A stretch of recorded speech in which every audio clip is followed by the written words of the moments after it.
Iconic by Mistake is definitely an interesting title for a song meant as a diss to haters who spend every day trying to bring you down, only to end up making you iconic by mistake.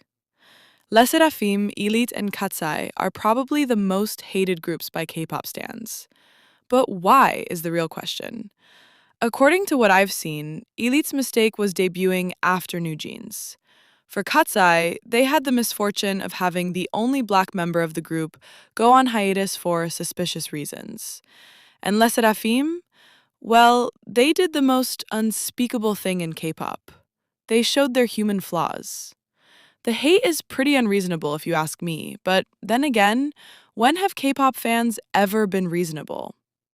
So for all three of these groups to work on a song together that is essentially dedicated as a diss towards their haters was probably the best thing to happen. They are not the first groups ever in K-pop to release a diss track to their haters. It's something that has been done by almost every other group, but I feel like this one's different. The average K-pop diss track is majorly about being rich, pretty, or handsome, and untouchable. It's not a bad thing to brag about, but it gets old pretty quickly. It's very rare to see a group actually address what people have been saying about them in their songs. Like, imagine if aespa made a song about how people obsess over if they've had plastic surgery or not. Or if Jennie made a song targeting the people who call her lazy. That would be impactful. That would be actually making a statement. With Iconic by Mistake, katseye, lesserafim, and ILLIT, each address things that people have used against them. And we're going to talk about it. Let's get into the music video because there was a lot of symbolism present. Let me just say, I love how they made each group sing their own parts rather than mixing it up, especially since it helps making the line distribution more clearer. And also, each group got lines that were specific to what they've experienced. But anyway, let's get into lesserafim's part since they started the song. Their set was in a graveyard, which obviously plays at the very many death threats they've gotten. And we have Chaewon singing the line, "Engrave it on my tombstone," while sitting on a tombstone. Was it a dig at the people who thought it was a wise decision to send in funeral wreaths on her birthday? Probably. Unbelievable how there will still be hordes of people trying to convince you that lesserafim only got valid criticism and that they're being immature for releasing a diss track. Then we have ILLIT, who reheated their cherished nachos, but with a horror mode on. Apparently, though, there was some group trying to claim that ILLIT stole their idea with the dentist theme, as if ILLIT didn't release Cherish My Love way earlier. Oh, New Jeans, the damage you've done to the K-pop world is irreversible. Love the line, "I keep on cheesin'."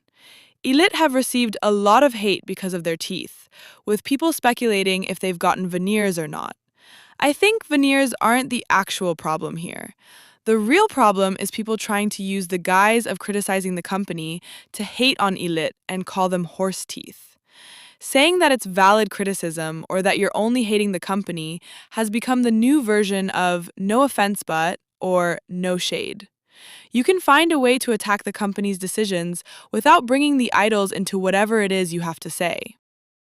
Lastly, into katseye's part, the part where Daniela says, "Dance a little crazy," while doing the gnarly move that made so many people call her an overdancer, was so peak. And then there was Megan's part where, I don't know if many of you noticed, but as she was getting her flowers, she mouthed "F you," and the halo on top of her head disappeared, and someone sabotaged the sign behind her to fall and hit her. I feel like it's representative of how K-pop fans are so quick to turn on an idol after they lose their quote-unquote innocence. Honestly, the more I watch the music video, the more I see more Easter eggs hidden between the frames. Speaking of, I stumbled on a video on Instagram where someone was conspiring that Hybe keeps making them do MVs where there are a lot of violence on purpose, and that they're obsessed with picturing the girls being involved in such situations. Imagine my face when I realized that he wasn't joking and that people in his comments were taking him seriously. Like, by then, the only thing that was out was the trailer, but still, y'all have a wild imagination for real. Which brings me to my favorite verse of the song. One thing about haters is that they'll always take one harmless moment and create this whole fake narrative about it, and then get mad about it. Because you guys couldn't find anything concrete to hate on the girls, you decided to create your own deluded reasons. So, for all three groups to sing the line, "Your imagination got me going viral," was a genius move. To be honest, the song was such a vibe, and the only people who I've seen hating it are the haters. The song was meant as a rage bait to their haters, and from what I've seen, it's definitely working. They are trying so hard to not be bothered, but they can't help themselves to make a post about it, whether negative or positive.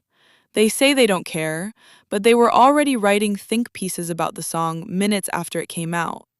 Talk about being obsessed 24/7, or should I say 25/8.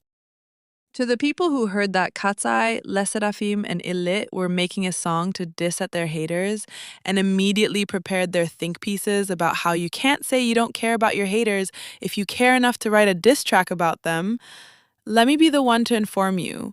Nowhere in that song has it stated that they don't care about their haters. What they did say was that their haters are obsessed with trying to tear them down by creating false narratives and acting like they know them. But despite all of that, they're still going strong. And let's talk about the performance, because I loved it. Considering the fact that three groups, each having their own distinct styles of dancing due to their different concepts, managed to perform on the same stage without having a single member being overshadowed.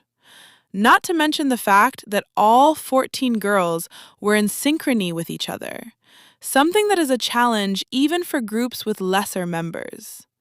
No one was overdancing or underdancing, and they all managed to keep up the same pace. One good thing I'll say about Hybe is that they've managed to train their groups, especially their female groups, to be exceptional performers.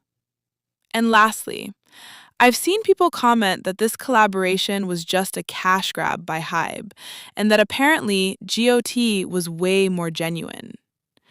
GOT's step back is already controversial enough, due to the misogynistic and pick-me lyrics.